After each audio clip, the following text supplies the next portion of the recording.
We have designed and developed a twin-station laser welding machine with an integrated Cartesian robot.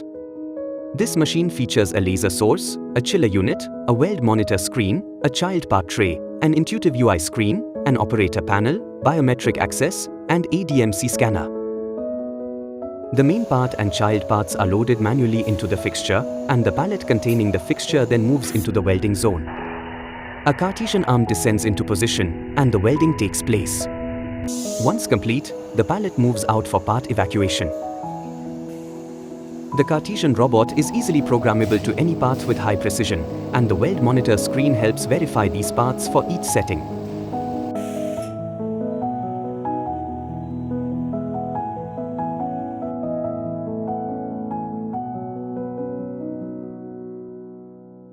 Our intuitive user interface includes an auto-cycle screen with status monitoring, a maintenance screen for inputs, outputs, and manual actuation, a data log screen with sorting and filtering capabilities, a part count screen, and much more.